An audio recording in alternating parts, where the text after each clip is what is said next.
it's Holly here from Your Past is a Gift. Okay, so many things that I want to talk about in this series, in these videos coming up. Now, the first topic that I really wanted to talk about before and I didn't get around to it was dementia. I did one video, maybe two, I think, because it was a course that I was studying at the time, but I just wanted to touch more on it, on the human side of it.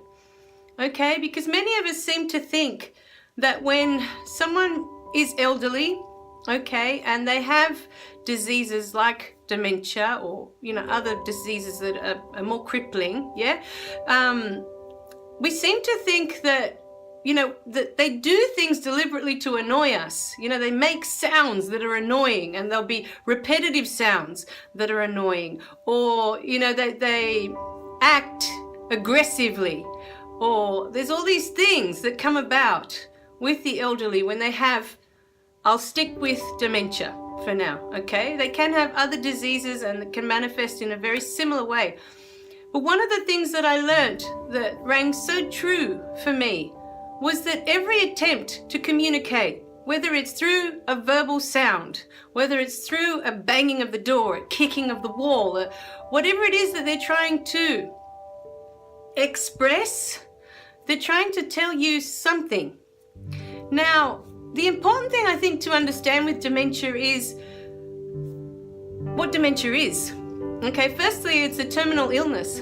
Okay, so there is no cure for it. It's just the beginning of the end. Okay, it's progressive, so they're going to get worse as time goes on. Sometimes the onset can be very quick. Sometimes it can be very slow. Have gradual. They deteriorate. But the important thing to understand with dementia especially is that it's a disease in the brain, and it eats away at the network inside the brain. So if you imagine your brain, okay, and it's full of these little highways and all these little roads. So if you imagine it like you do the planet and you're looking down and there's all these little roads and highways and streets, okay, and that's the brain. And what happens with dementia is it's like someone's got, they've taken these bombs and they've let them go at certain points, at certain intersections. And so you're going down this road, but you can no longer get onto that highway because the bomb has just destroyed the connection between that road and that highway. And dementia is very much like that. You're going onto this road and you want to get down there, but it's not going to happen because the connection between that street and that highway has been destroyed. And so many times the person with dementia, they'll be cold, they'll be hot, they'll be hungry, they'll be thirsty, as the disease progresses, they have less and less ways of communicating their needs. And so it's very important to understand that all of those things that they're trying so hard to tell you, I'm hungry, I'm thirsty, I need your help with something. Maybe they're desperate to go to the bathroom and the connections in the brain, they just aren't working in that way, and they feel the need that they need to go, but they don't know how to tell you that that's what they need. Because one of the first things that starts to go is the language. For them, they can't express in the words, they can't find the words, because again, those roads that connect the words to the mouth to get it out there to tell you, they've been destroyed. So, it's always about understanding. The person isn't trying to be aggressive to you. They're not trying to annoy you or irritate you or make your day difficult. That is not the intention of the person that has dementia. They're just ill and they can't do what they used to do. They can't tell you verbally the way they used to tell you.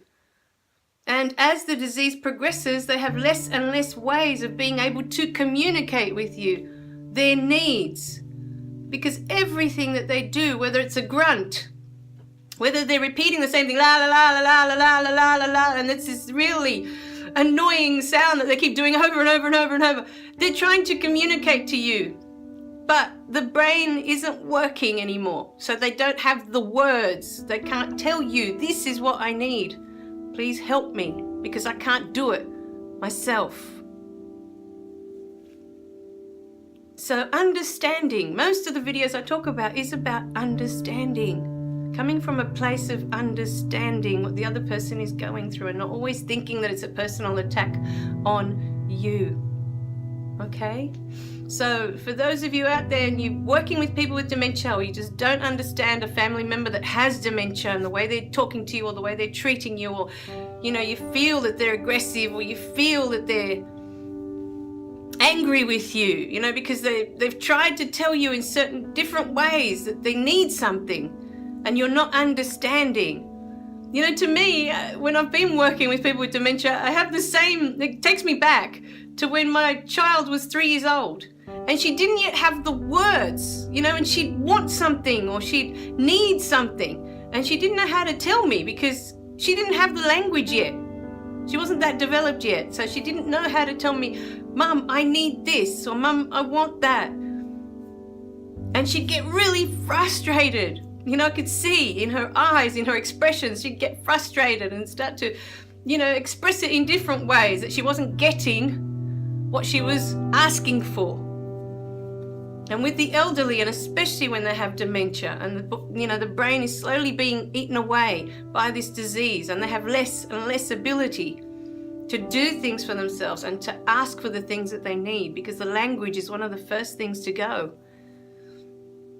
But they still need, they're still hungry, they still get thirsty, they might still have pain, because you've got to remember too, they're elderly, so they might have arthritis, they might have pain somewhere in their back, in their shoulders, in their knees, just like all the other elderly do. They have arthritis and they have pains from, a lifetime of using this body.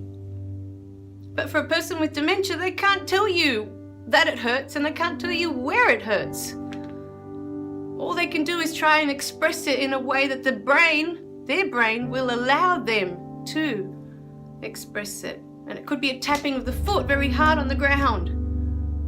I'm uncomfortable. I need something. I'm uncomfortable.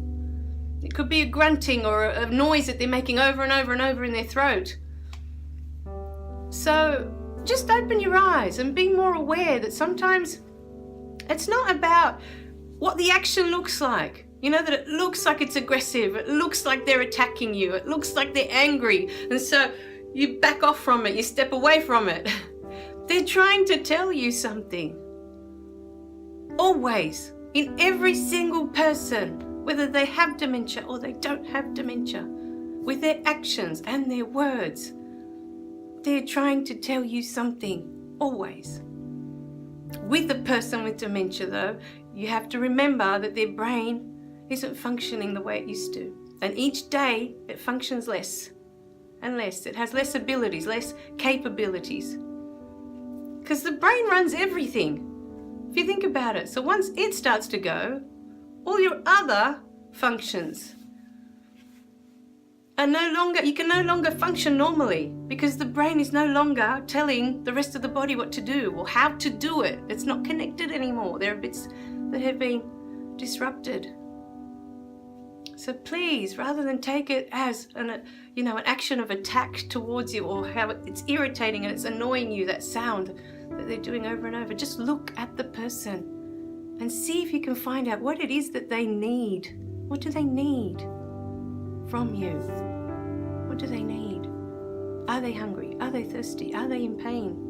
Do they need to go to the toilet? Could be that simple. But they don't know how to tell you with the words anymore.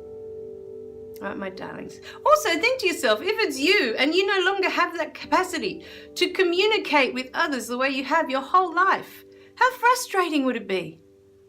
So put yourself in that person's place. It must be really frustrating that the words are no longer there, that you can't control certain parts of your body the way you used to. You can't do things for yourself the way you have your whole life.